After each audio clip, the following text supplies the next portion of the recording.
So, hi everybody. Welcome to the Soft Matter Seminar at New York University. I'm very happy today to introduce our speaker, Emanuela Del Gado from Georgetown University. So, Emanuela has done something very, very interesting for the field of soft matter physics, which is to show us that that hard materials, like engineering materials, and I'm talking about cement and concrete, that these are actually soft matter systems, and that thinking about them from the perspective of soft matter science provides insights that actually will change in an important way the way our civilization works. It's an amazing thing to say, and I think it's justified by the work. So Emanuela comes to us, I guess, originally, if you count your PhD as your origin, from Naples at the foot of Mount Vesuvius.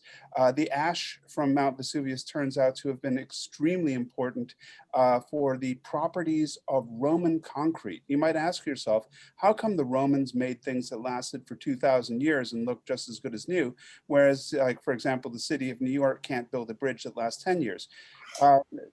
In part, the answer might be the ash from Mount Vesuvius. So from Naples, Manuela's gone all over sort of Europe and everything in a way that I'm very envious of. She's worked at Montpellier. She was a postdoc at the ETH in Zurich. She's had visiting positions at the ESPCI in France and all sorts of good things like that. And then did sort of an amazing thing, which is to move to Georgetown University, where she and her colleagues have bootstrapped a really most excellent program in soft matter physics. And so I think that one of the things that gives that center zing is the connection between fundamentals of soft matter and real world materials. And I think Emanuela is going to tell us something about that right now. Thank you. Thanks a lot for the introduction and all the nice words. And I am going to share my screen. Can you see this? Yes. Okay. So, interesting. Oh. Okay. So, sorry. Yeah. So I would like to talk about the physics of cement cohesion, and I'm going to basically discuss this problem, right? When you take your usual bag of cement, you mix it with water, and then sure enough, within a few hours, it becomes completely hard, like a rock. So the material where this comes from is this powder. This is what is in the bag, which is a micrometric powder, and it's mainly calcium silicates. And so what I want to discuss with you is why do we study this material, what is interesting about cement and concrete, and what can we understand being a soft matter physicist in terms of how this material works, and what is the contribution that we can give from the fundamentals of how the material functions, maybe all the way I'll try to convince you to the way we use the material and how can we use it better. Okay, so before I go into this is just to acknowledge my collaborators before the end of the talk. And especially I want to point out that the work that I'm going to present is actually the work of Abhay Goyal, that is actually a local, and Ivan, that is now at UCL, and Katerina, that is at University of Montpellier. Okay, so why are we interested in concrete and cement? Well, cement and concrete, so concrete is the most used material on Earth. And it's the only material that we can use to do things like this. It's the main material we use for the built infrastructure. There is no other material at the moment that we can really think for substituting it. And cement is the binding agent of concrete. So concrete is made by mixing the powder that I showed you in the beginning with rocks, sands, and water. And it basically produces the most of the cohesive properties, and so the mechanical strength of concrete, and the reason why they more concrete and they use it for buildings and infrastructure.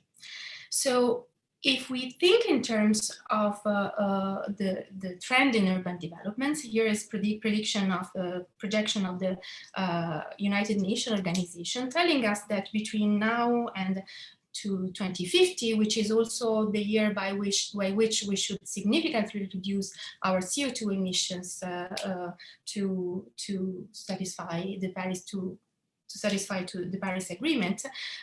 Basically, by now, 2050, we should be building something like between 6 and 12 cities of the size of New York every year to meet the need of the growing world population. And so, if we think in terms of this growth, very rapidly, the question about how is this development sustainable becomes the question of how much is concrete sustainable. Because if we look at the emission, the division of the CO2 emission by sector, clearly there is a large amount of it that it's due to materials for buildings and construction. And in fact, a lot of that is due to cement. So there is a nice recent review on Nature, Art and Environment, where there is an overview, a nice overview actually of the potential for reducing the carbon footprint of the construction industry. But more in general, if you were in 2013 and you were looking at how much, if you were looking, for example, at China, you would have realized that in the years between 2011 2013, China had actually used more cement for concrete than the US over the entire 20th century. So this gives you an idea of the scope of the problem and how much we use these materials. I was at a meeting earlier this morning about decarbonization of cement industry, and someone was saying, in fact, we're mentioning numbers, we use more cement and concrete than the food that we eat per capita. And if you think in terms of if you could make the cement industry a country, that would be the third emitter on the world. Okay, so then the question is, why do we do that and where this CO2 comes from?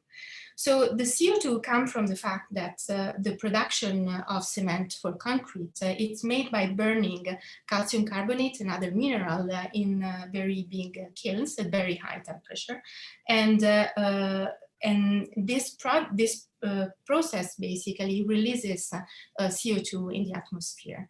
The reason why this is done is because this material is very cheap. It can be produced, cement can be produced with materials, minerals that are everywhere available on Earth.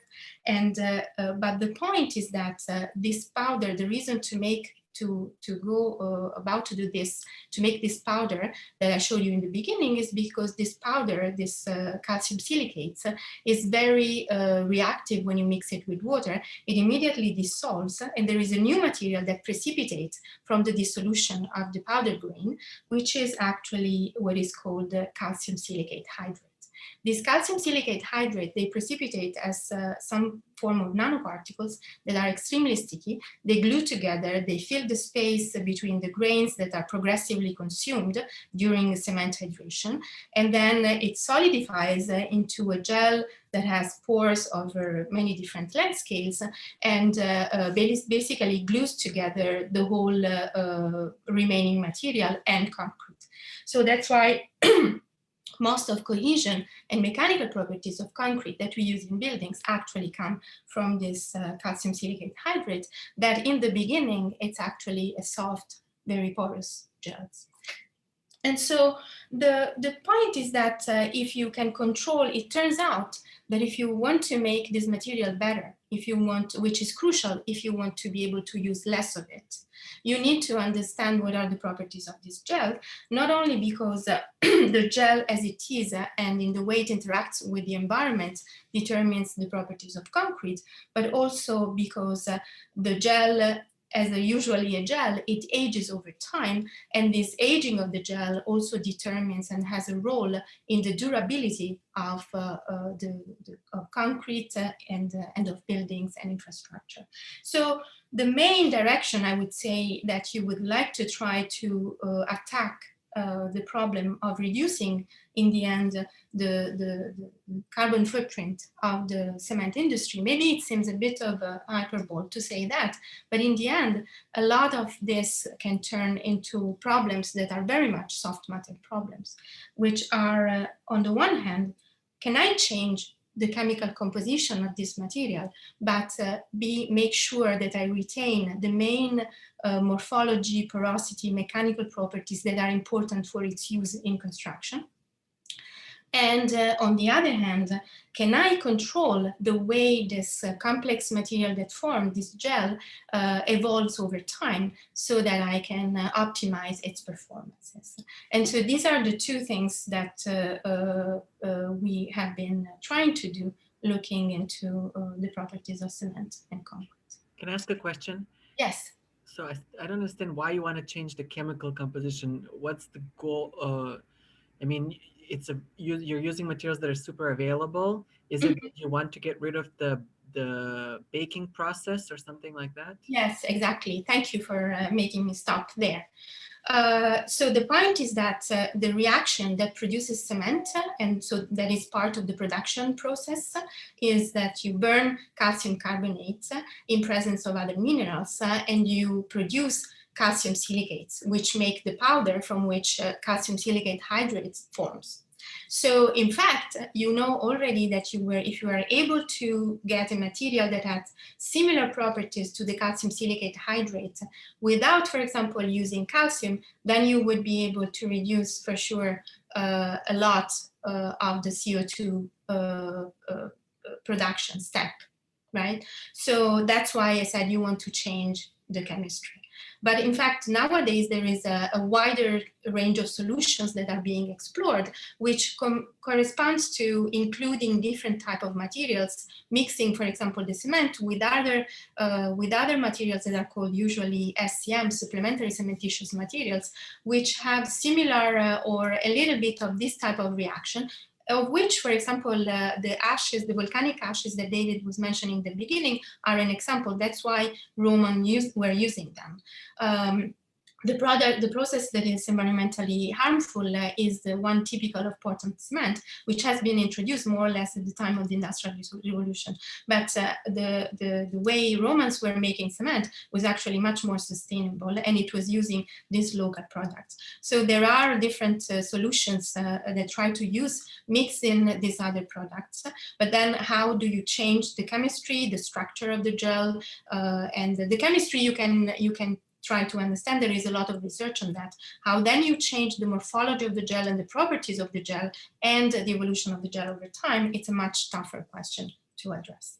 Thank you for letting me clarify this. Okay, so feel free to jump in and ask questions and stop me. So because what I want to do actually is to give you an overview of the things that we have done and of the problems that we are trying to address, but just ask me questions so that I can be a bit more specific and precise when it's needed.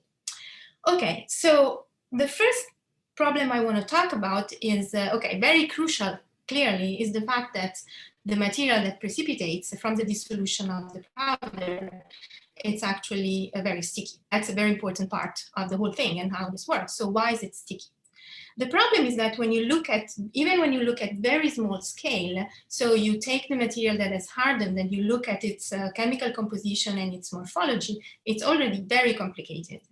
So it has been recognized a long time ago that in fact, the structure of the hardened material at the sub-nanoscale level, it's actually this type of intercalated structure where you have this silica tetrahedra that are bridged, that are intercalated with calcium ions and bounded with water.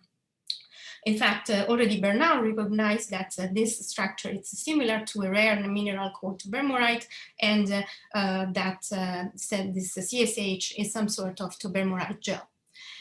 So these nanoparticles have this that precipitate and they form and they aggregate in this gel structure that I showed you before.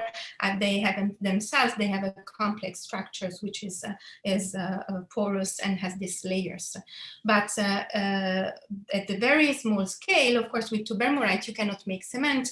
The CSH, it's actually amorphous even at this very small scale, and there is already a lot of studies that have been really growing a lot in the last 10-15 years about focused on the understanding the atomistic structure of the CSH, and here this is one example of that. In fact, the question that I want to ask is, okay, once that this material starts to precipitate, and it precipitates in this form of very heterogeneous amorphous structure, in this form of nanoparticles, why are these nanoparticles sticky? And you have basically these nanoparticles, they develop in solution a negative surface charge, and then you have counter ions in the solution, and so the fact that you have a sort of like charge attraction, it's certainly not a surprise in soft matter. The point is that here you get this cohesive attractive interaction in a situation that is clearly not captured from the theories that we have to describe this type of phenomena, because the surfaces are relatively very actually high charged. And the main ions that are in solution are calcium ions, so multivalent ions are the important thing here. So you cannot really apply things like the LVO. In fact, if you use the LVO to compute the interaction here, you get purely repulsive interactions, so nothing could be sticky. And so then the idea is that interaction, they mainly come, these attractive interactions, they mainly come from the ion correlation forces, what basically theories like the LVO are missing. In the picture of the LVO, you treat the ions as a continuum, and they are homogeneously distributed between the two confining surfaces. And now instead you're saying that correlations between the ions position are actually important. So you can do simulations where you consider there is some sort of primitive model that has been developed over the years, where you consider the water as a dielectric continuum and the ions, the divalent ions confined between the two surfaces. And you can do this calculation, for example, using Monte Carlo for different type of ions and surface charges that are relevant to CSH, and find out that indeed your interactions, then the net interactions between two surfaces are going to be attractive. So the particles can be sticky, actually. The point is that when you use this approach and you compute the strength of this interaction, then you end up with something that it is attractive, but it's quite weak. Nothing that could explain how you can make it actually a building stand still. So what we've tried to do has been to think about what this type of approach was missing, which is actually to consider a little bit more carefully the effect of water, because we know that in confinement and in the high confinement that these nanoparticles experience as the material, they are continuously produced. So during cement hydration, the amount of nanoparticles is continuously increasing over time due to the continuous dissolution and precipitation of the material in the pores of your cement powder and in concrete. And so what we have done is to design simulation in which we consider actually the water explicitly. So we have... Sorry to interrupt again, Emanuela. Yes. The question is, what's the reference, so the reference thickness, the D, where do you get that from? I mean, I saw some numbers in the previous picture, but like, is that something related to the microstructure, or is that changing continuously? How do you get that reference? Yes, so you have you have the reference, if you want, of the final hardened material, where these surfaces, they form these very compact layers. And then you have, on the other hand, there is studies of monitoring the structure of the material also over time during the hydration using, for example, neutron scattering or X-ray scattering. Okay, mainly neutron scattering, looking at the evolution of the system, but you can get at least estimate of these distances over time from experiments. So they are really very, very small then. Yes, yes. There is an interesting part of the physics which is looking at even earlier stages where you have the powder that gets wet and forms capillary bridges, and so there is the rheology of all that. Here I'm really interested in actually looking at the development of the cohesion of the material, so how the material hardens. Okay, so as I was saying, we wanted to actually look closer into the effect of the water. And so what we have done is to design a study where the surfaces are this surface of these nanoparticles, and the chemistry in our study is basically coming in the surface charge density of these nanoparticles. And then we have ions and we have water that through a molecular model. In this case, I'm showing you a cartoon of the SPCE model for water, but we have studied different models. Okay, so what you get is interesting because you realize that, so these are these simulations, they are 3D. In blue, of course, is the water. And then you see that for the surface charges, especially here, the data that I'm showing you, this is the higher surface charge that correspond to later stages of dehydration, where basically the material is really starting to harden. And so you can see that the ions get immediately localized into these two layers close to the surface. But when you look at the structures of the ions, and especially at the structure of the ion and the water, you realize that there is something more complex that is going on, that in fact the correlations between the ions are really strongly coupled to what the water does. And in fact, you can recognize that this effect becomes even more dramatic when you go to very high confinement, so when the material is close to becoming really a solid. And so here I've plotted, for example, the GeoVar that we compute of the ions in these layers, and the red data are what you would obtain for all the same parameters, but with considering implicit water, and the blue data are instead what you obtain in terms of ion correlation if you consider the water explicitly.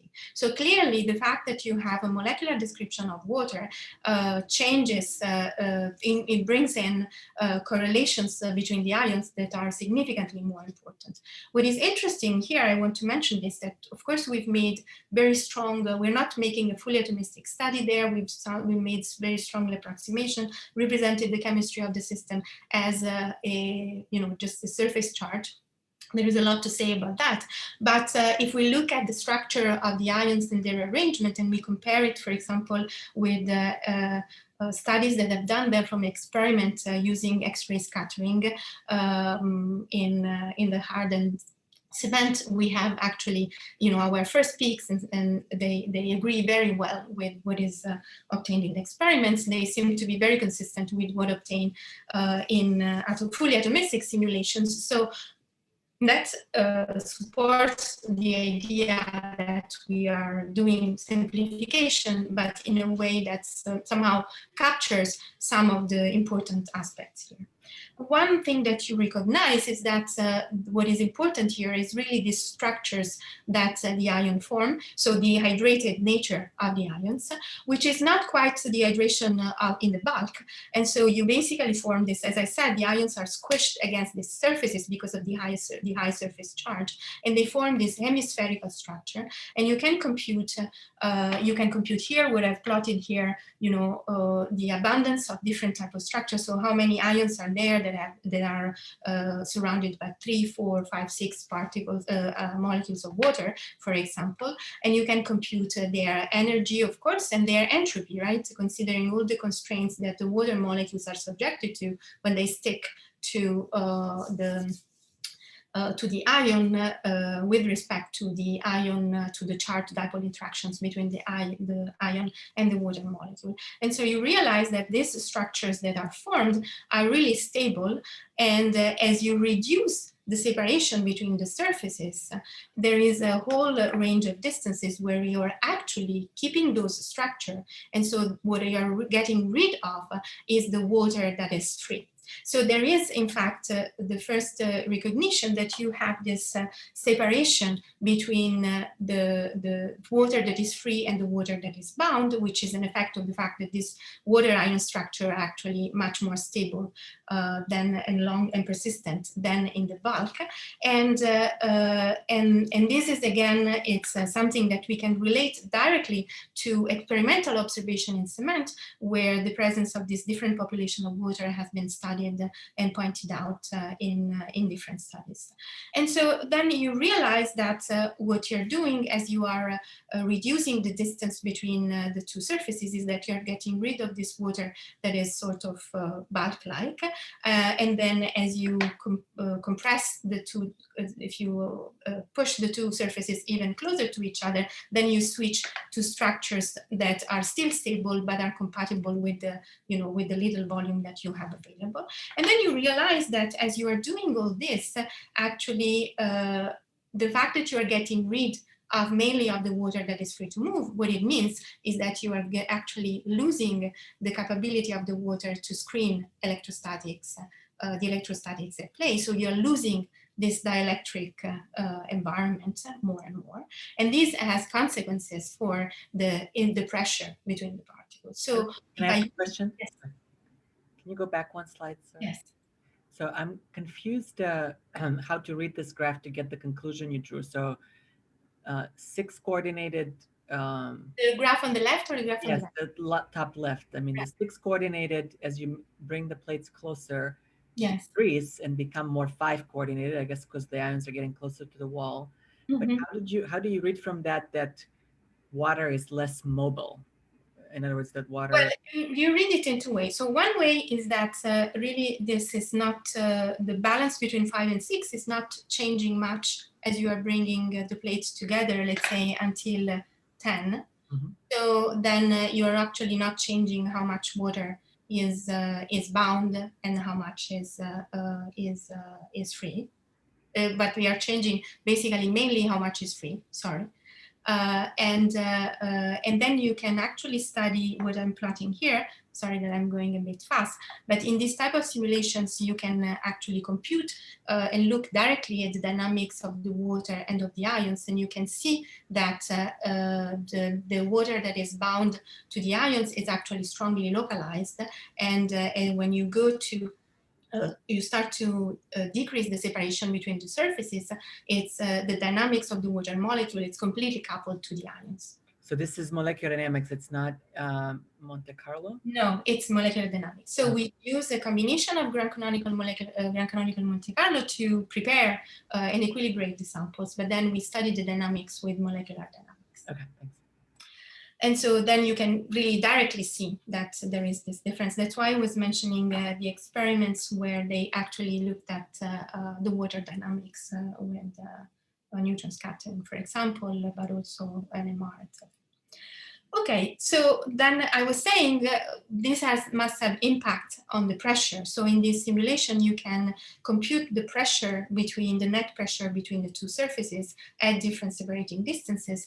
And you can do this in the simulation in which you consider the water just as a dielectric background. And you get, as I was saying, you get a nice attractive well as you bring them closer. So, sorry, but this depth of the well, it's still very weak with respect to what you would need actually to bring to make a building stand still. And in fact, if you look at the pressure in presence of explicit water, then you get a difference that is 2 orders of magnitude. And now you start to get strength, cohesive strength that starts to be compatible with what you would need and what you measure in the experiment in the hardened material.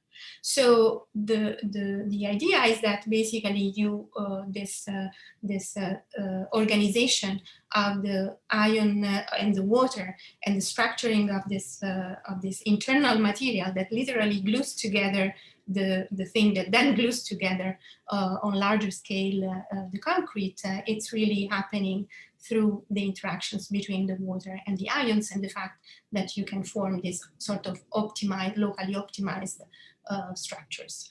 And so you can, now we have collaborated with Emanuela Del Gado and his group to study to try to estimate these interactions during a theory that considers the electrostatics of this object that are now the ions dressed with these water molecules, and considering the correlation between them. And so with this type of theory, you can actually predict the amount of water that is bound, and you can compare it with the simulations, and it looks pretty good. You can compare the prediction of the theory with the simulation, which also looks pretty good. And you can, in fact, do the ultimate test. Because if what I'm saying is true, then what's happening is that, in fact, I should think about the material that is getting glued together as material made of these structures that are water and ions, basically depleted by any water. And in fact, if I do the simulation considering no dielectric screening, I get something that agrees pretty, it agrees pretty well with what I was obtaining. Okay, but it's actually better than this, because as I mentioned before, what happens during cement hydration is that this material, this nanoparticle, they start to precipitate. In the beginning, they have a lower surface charge. The composition is slightly different. So the surfaces, they are a bit more irregular, and they have a lower surface charge. So if we model this thing by changing the surface charge of the surfaces that we consider as the confining surfaces, then we can see that there is actually a change in the type of structures that are favored during a different type of confinement. Very low surface charge. You start from something that is very close to the bulk hydration shell of the ions, and that's because with the lower surface charge, and this is what I'm plotting here, on the lower hand I have the density profile of the ions across the slit. So I can see that at this lower surface charge, basically the ions can sit a little bit away from the surface, and so this can accommodate hydration shells that are very close to the bulk, and then as you push them together, eventually you have to squeeze this hydration shell to break them, to make them into basically different structures that now can be accommodated in the lower space. So all this phenomena that we can track by changing the surface charge and looking at the organization of the structure and their stability and their dynamics and their density profile, they tell you that, in fact, the evolution of that there is an evolution of the cohesion between the two surfaces that depends on the surface charge of the surface charge density. And because this is changing over time, you should expect that there is a change in the interaction between the two surfaces as cement hydration proceeds. And this is a fact that had been, in fact, studied in experiments. This is one experiment by this group in Dijon, where they actually grew some of the cement hydrate on the tip of an AFM, and then they used it to poke the material that had grown on the surface to try to estimate the forces between these CSH particles. And of course, these are very tricky experiments as well as it is their interpretation. But one interesting thing is that they were controlling the amount of calcium hydroxide as a way to mimic the evolution of the solution during cement hydration. And they find that, again, in fact, as time proceeds, the depth of the attractive well increases, and whereas at earlier time, you can get even an intermediate range repulsion, which we also get here. So we get this stark increase of the attraction between the two surfaces, and so of the cohesion of the material over time, which would be over time that we mimic with the change in the surface charge density on the surfaces of the forming CSH. And because of the the problem of accommodating this ion water structure that can be changed, but there are barriers to be overcome in order to make to disrupt them. Basically, we can get this short-range repulsion that in fact have been also detected qualitatively also in the experiment. What is interesting in this type of study is that the fact that the hydration, of course, and the type of structure that you can build in different degrees of confinement depend on the size of the ions and on their valency. So this points to a very ion-specific mechanism that is underlying the nature of the cohesion, which is very interesting for the connection with exploring different chemistries for getting material that can do similar things. Can I ask one question? Yes, of course. So one thing I've always wondered, and maybe you've actually looked at this, here you're modeling the plates as uniformly charged, just plates.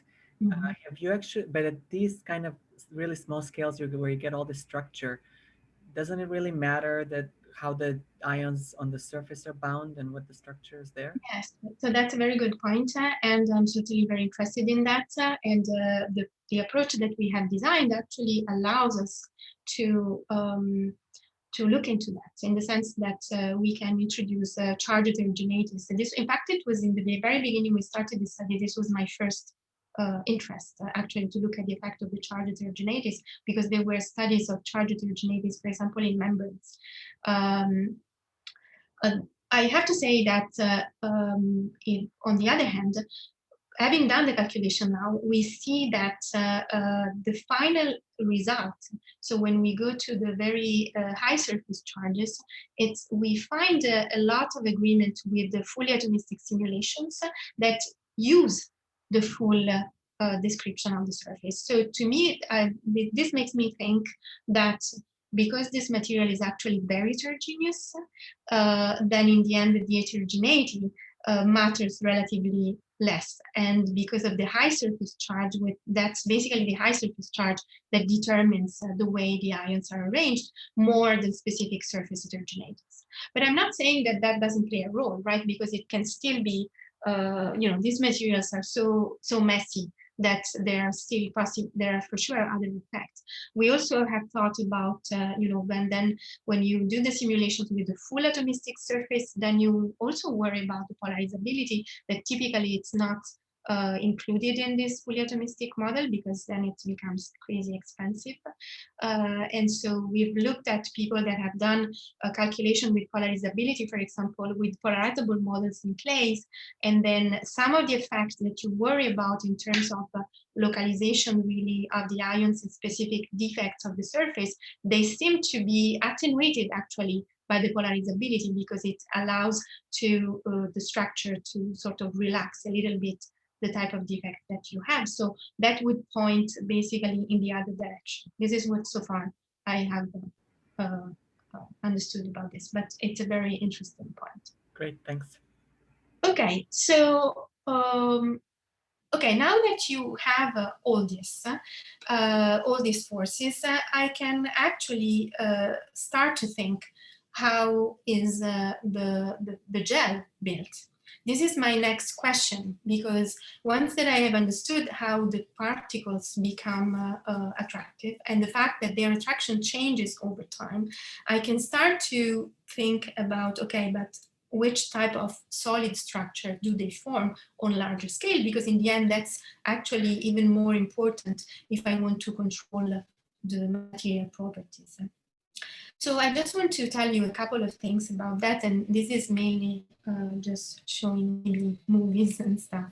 So, but the way we have thought about that is that experimentally you can follow the build-up of the gel in two ways. One way is there is a lot of data of calorimetry, because the reaction that leads to the precipitation of this calcium silicate hydrate is exothermic. So you can follow it, and typically you get this, you can see this very non-trivial kinetics where you have an accelerating period, an acceleration and a deceleration period through which the gel is formed. And it turns out that this acceleration and deceleration of the reaction is coupled to the evolution of the mechanics of the gel. Here is the the shear stiffness of the gel that is measured via ultrasound.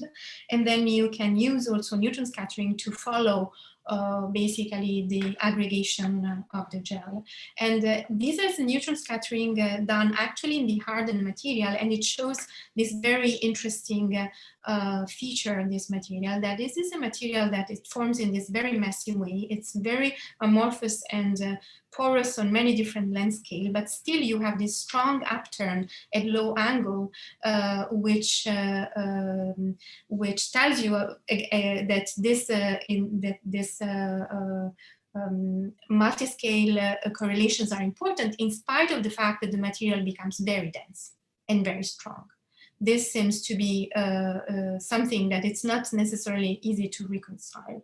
And so the idea is that, on the other hand, that basically you start to precipitate this stuff, and then the particle, they form some sort of nanocrystalline regions that grow very fast, but then these regions branch into a disordered network, and this is what gives you these properties. So this model was actually formulated by a cement chemist that worked for industry, Gardner, and it has a lot of intuition, but it's really the model that you see here. It's a cartoon, okay?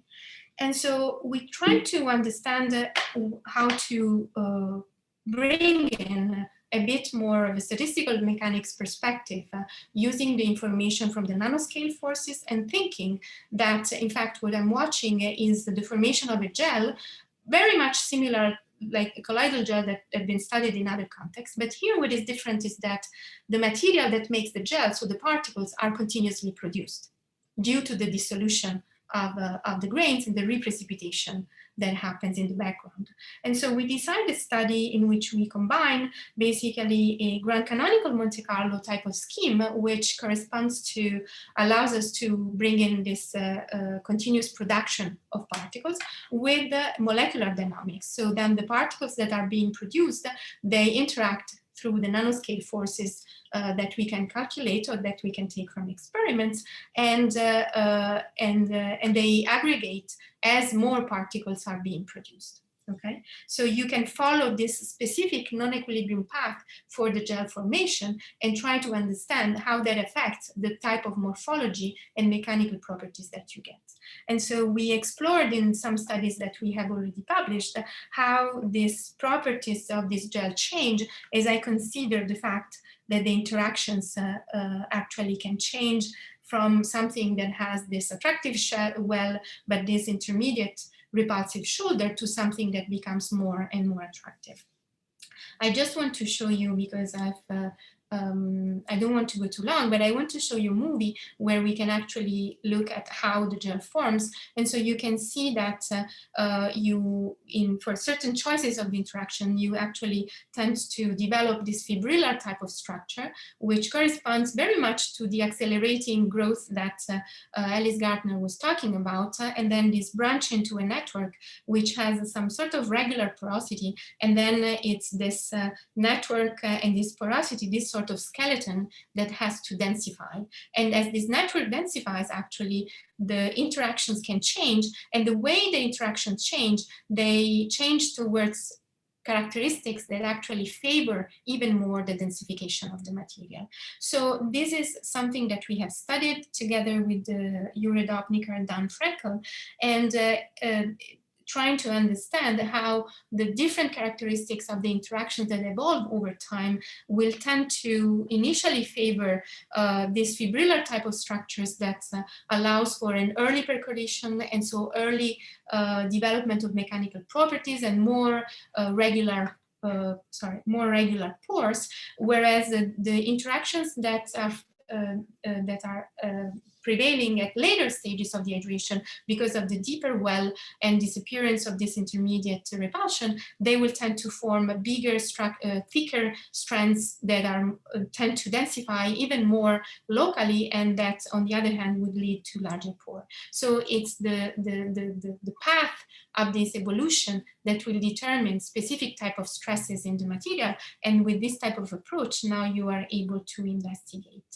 So you can, also follow the rate at which particles precipitate in the box, in the simulation box, and see really this hallmark of this hallmark of these accelerating and decelerating regions, and map them back to the properties of the gel and what controls what. And a lot of the phenomenology that we see actually brings us back to the observation that have been done, for example, through microscopy, neutron scattering in cement hydrates.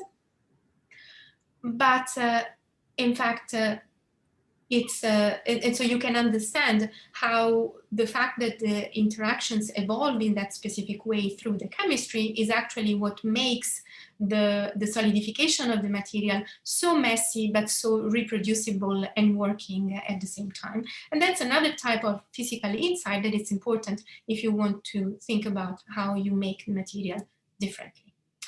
So you can, okay, this is just to show off some nice images from simulations, but there is more than that, because with this approach, you can also consider the case in which the process actually happens. There is a gradient from the surface, right? There is the grain surface that starts to dissolve. And so the gel actually tends to form as there is a gradient of concentration of the particles that are produced relatively close to the surface. And so you can study in this type of simulation how different type of interactions that occur at different stages of the hydration due to the changes of the physical chemistry of the solution can actually favor different type of spatial gradient in the structure of the gel and in the stresses that the gel has. So Nice one. yes. Somebody else was. No, I like that you stopped me, Alex. Thank you. Tell me. Somebody else is asking, I think. Okay, sorry. Go ahead, I'll follow after yours. No, go ahead, Gerger. Okay, thank you. So there are these additions that the industry uses to accelerate the solidification of cement.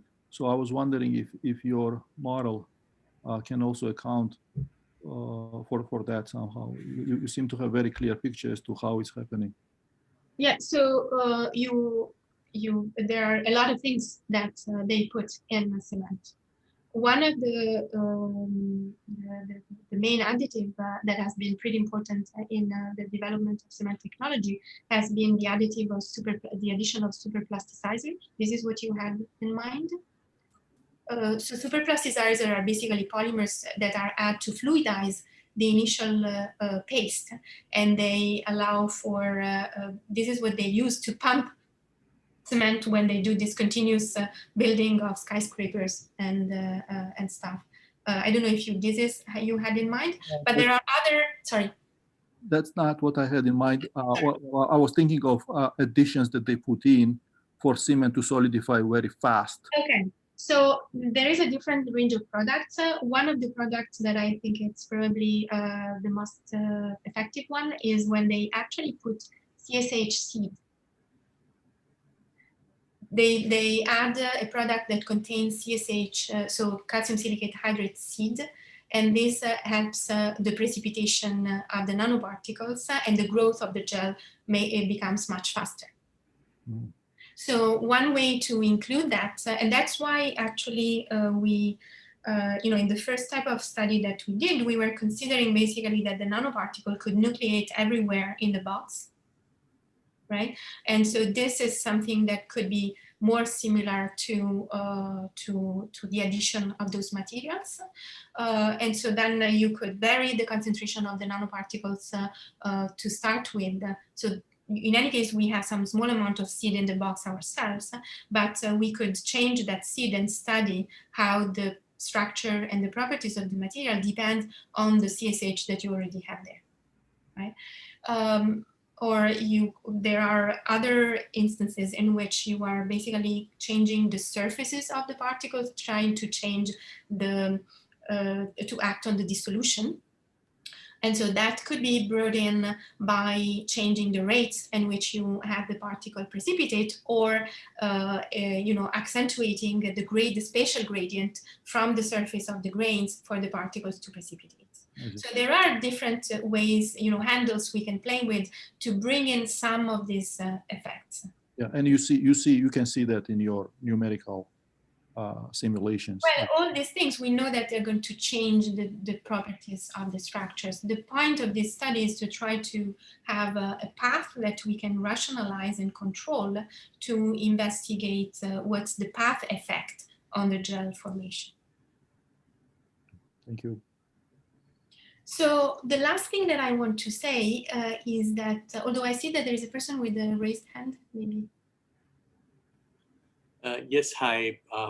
I'm not a physicist. I'm an architect by training, so please pardon my ignorance.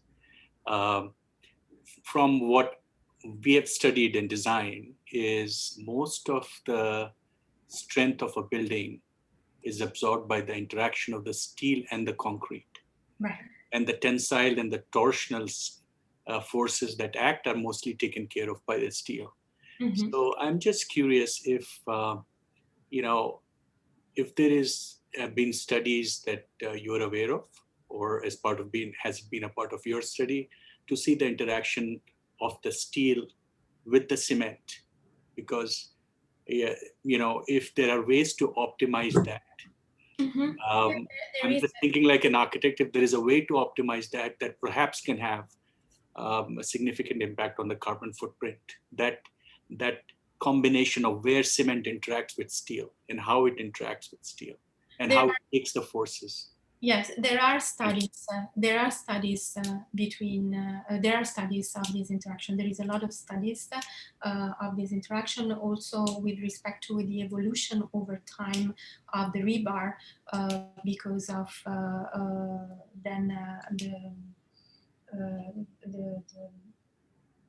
the effects of climatic condition on that. So there is a lot of studies on that, and if you want, I can point out to some of the papers that maybe can provide some insight with respect to that. In general, I think it's very interesting the question of understanding the interfaces in the construction application, and this could be done also with this type of studies that I'm describing. It depends really what is the question that you want to ask and what the length scale that is relevant to the question that you're asking. Does that make sense? Yes, thank you. Okay, so the last point that I want to make is that you may think, okay, this is interesting, but I struggle to see the implications for really what happens in the material, and this was a bit in the context of the infrastructure, and this was a bit also maybe raised by this last question. So thank you for giving me the right way to go to my next point, which is actually once that you have a reasonable way to look at the path through which this material solidifies, then you can start think about the implication for the interaction of the material with the environment, and the point of the interactions with the surfaces that are in the infrastructures is very important, but I haven't studied yet really the problem that was raised before. But in fact, you can push this solidification to the very end and look at the network of pores you end up with. So you realize that in fact, because of this, this very non-equilibrium process that leads to the solidification of the material, you end up, that's how you end up making a material that is very dense, but still has a network of tiny pores with some big pores inside. And you can compute from the simulation now the scattering intensity that you would obtain in a scattering experiment. And these are the symbols here. You can compare it with scattering measured in a hardened paste sample. And this is the blue line here, telling us that we really capture the way this heterogeneity is built up through this aggregation process. And of course, you have the insight of the simulation, so you start to see what is the distribution of local density in the material, and the material basically becomes then less dense as you approach the surfaces of the pores.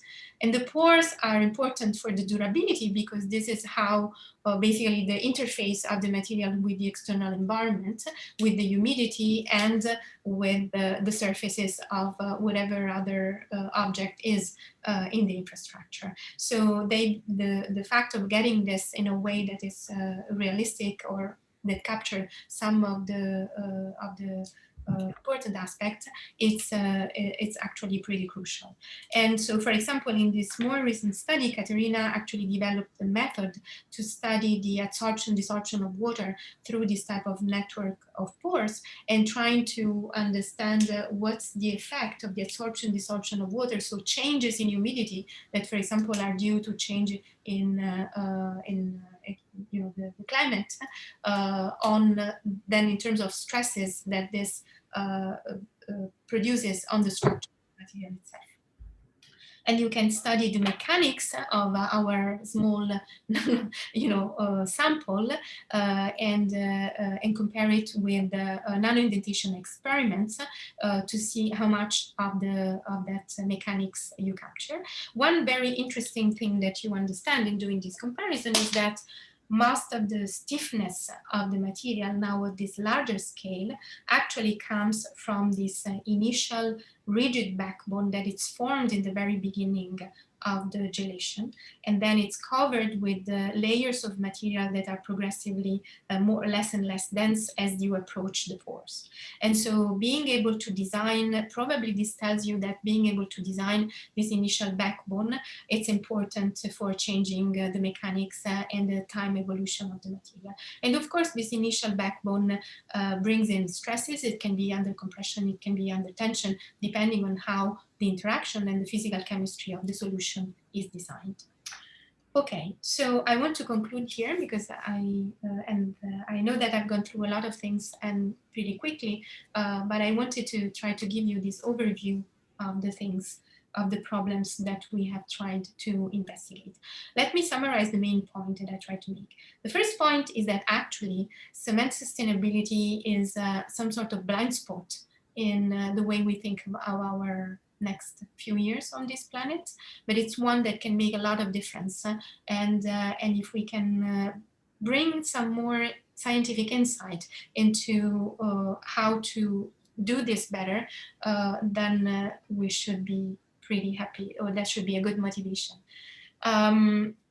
We try to look into the many actually very soft matter type of problems that the properties of the material contain, and one is what is the very origin of its cohesion, and the fact that this origin is in the structuring of iron and water. It's something that we could understand by doing some simplifications and keeping some complexity, as physicists always do. One interesting thing, it's really that I think what we understood that it's new with respect to before, is that the strength of the cohesion that it's at the core of why we use the material comes really from how the water is able to reorganize around the ion and build this stable structure that then decrease the dielectric screening, and this is what brings the cohesion up.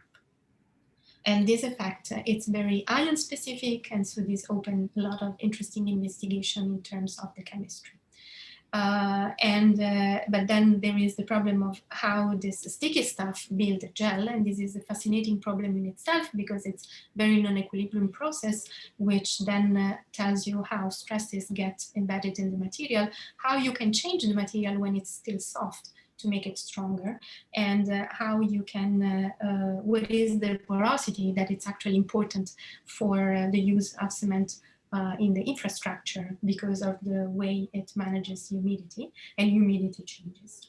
And so this opened a lot of new questions that you can investigate in terms of how to design materials for construction that are strong and that are also suitable to specific environmental conditions and to changes in the environmental conditions. And so with this, I thank you for your attention. I'm happy to take more questions.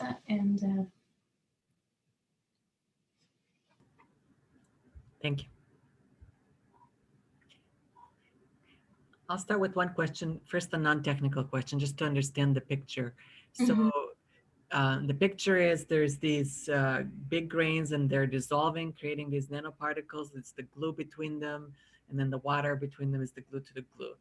Where does this stop? At some point, all the water is used up and then it stops, and it basically, what's the final microstructure of cement? It's these big grains, and then with this gel between them gluing them, it's frozen in time, or is it continue to age, or what's this? In fact, yes, that's a very important question. So if you take, let's say, if you look at pictures of the final microstructures at different scales or with different techniques, you in some cases you don't see the grains anymore, right? They are completely dissolved.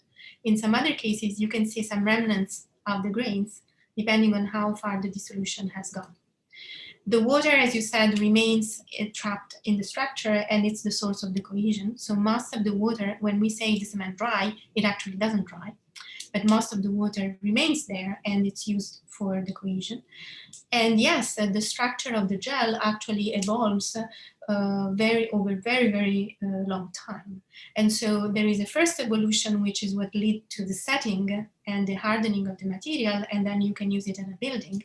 But then if you look at the evolution of the material over many years, you can see that actually it creeps. And there are studies that show that a lot of the creep of concrete in the buildings actually resemble in the functional dependence the creep in the gel at the nanoscale. So the idea is that there is a source of creep that it's in the gel itself due to the continuous evolution of its microstructure. And yeah. So that's why I was, it's interesting, because in the end, the creep, it's a way to relax stresses. So if one was able to optimize it, then it would be a way to maybe make a material better also in that way. So I'm actually going to jump in with a question. So yes, the simulations have all of the details of the materials, like calcium is the divalent cation, and you have silicate and CSH gels.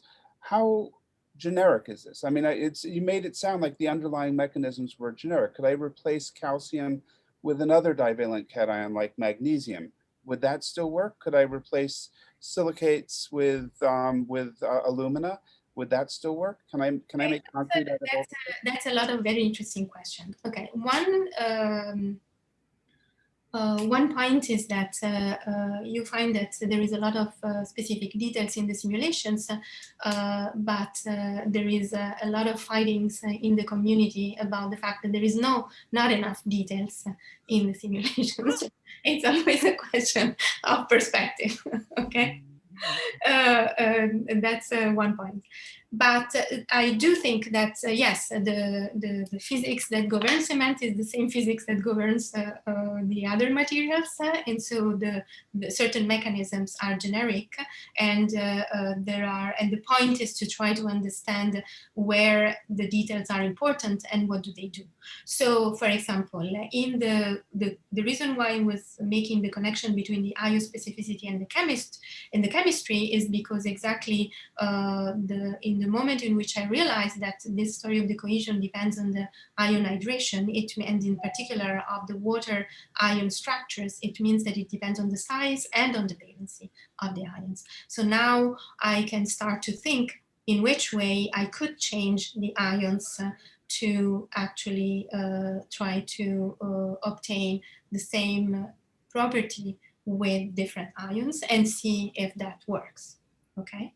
You mentioned using aluminates instead of silicates, and there is actually a very interesting range of materials that are one of the ones that people talk more in terms of a possible substitution, green substitution for cement, which are geopolymers, which are not really a substitution because, and they are based on the idea that you have a reaction of aluminate and silicate. So those are alkali activated materials in which you have a silicate source, an aluminosilicate source that dissolves in an alkali solution. And from that, you form a gel that then has formed this porous structure in a way very different, but somehow similar to what I was describing. So some of these materials, which are called geopolymers, they are actually already partially used and explored as either not so much a substitute, I think, for cement itself, but as a complement to cement to have this done. So it is known. What is specific is that you don't get the strength that you get in cement. And that's maybe coming from the water type of hydration, but this is to be studied.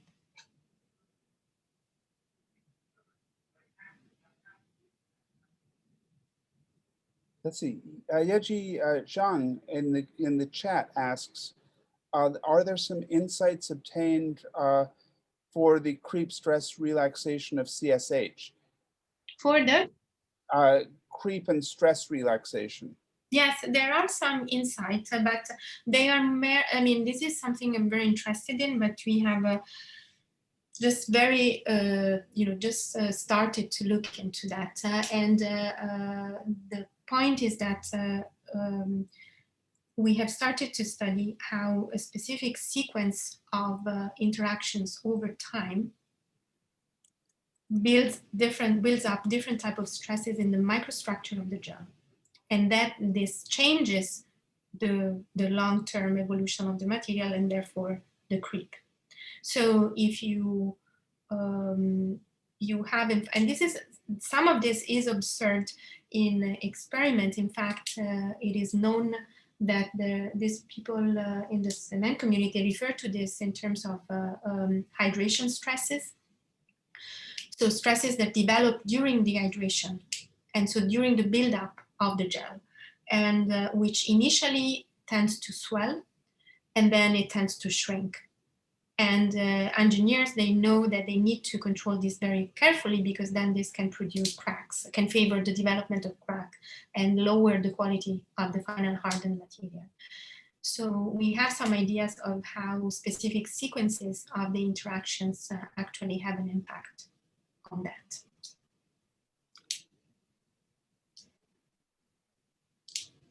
I had a question which was about water. So David asked about all the other things apart from changing water. But all this talk about memory in water and layers and maybe ordered structures at interfaces and stuff. That's very, I thought it's not something people necessarily agree on. Mm-hmm. Its existence. And so if you change it to like deuterated water, or if you, have you learned something about the memory of water? No, we haven't learned anything much about that because especially we haven't, I have to say, we haven't looked into that. But we have studied a different water model because, as you know, there are so many models and there is so much discussion about which one is accurate depending on what you want to do. So we have, I think in one of the figures that I had, for example, we studied, most of the simulation that I showed you were done with this SPC, but we used also this TIP4P, and then we did models, some toy models just for us to understand. Yeah, so here I had some data points that were obtained with TIP4P, for example. So what we understand is clearly that for the buildup of the structures that become more relevant as you confine more and more, what is dominant, the dominant term in the interaction is really the charge dipole interaction between the ions and the water. But then the longer range correlation in the water, they actually play a role in when this, how the water dynamics slows down, and it actually can become more important with different type of ions that we have started to study. So there is a lot to understand there. And also there, I would say that this mechanism, it's not necessarily unique to cement, right? This is just a bit more general understanding of how this confinement of water and ions should work with this high surface charges. Okay, thank you. Nice. Fascinating, and you get 4 orders of magnitude stiffening when this happens, so it's pretty dramatic. Yeah.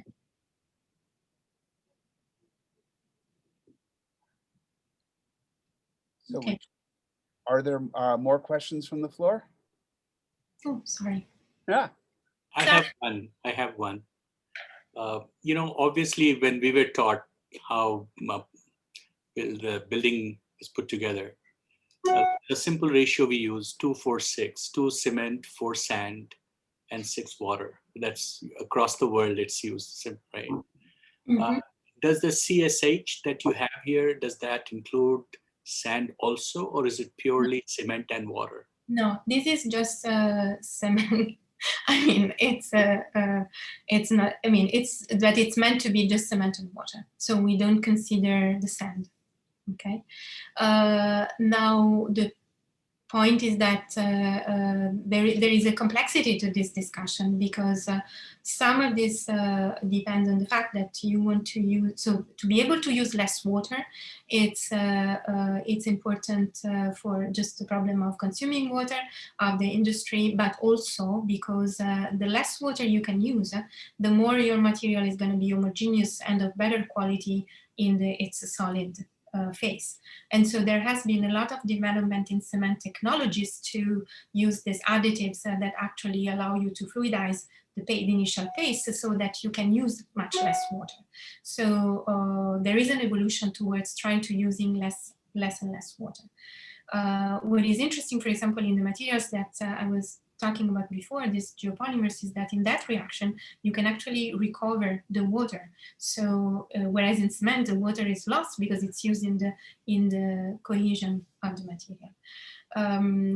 On the other hand, there is the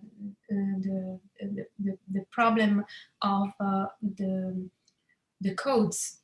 So the obligations that you have to use a certain amount of cement, of Portland cement in the construction, that guarantees certain standards of mechanical strength and properties for safety, right?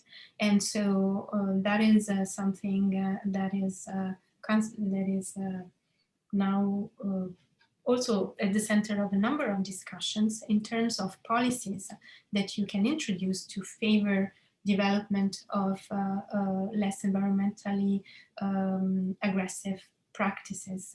So towards reducing the amount of cement that we use, which of course needs to be done with care because you don't want the building to collapse. So there is a discussion, side of the discussion that is related to the material properties itself, and the side of the discussion that it's related to the safety and the standards and the codes for the building. Thank you. That was an excellent presentation. Thanks. So I actually do think that what we ought to do before too much longer is unmute and actually give Emanuela a proper round of applause. That was a fantastic talk. Thank you. Are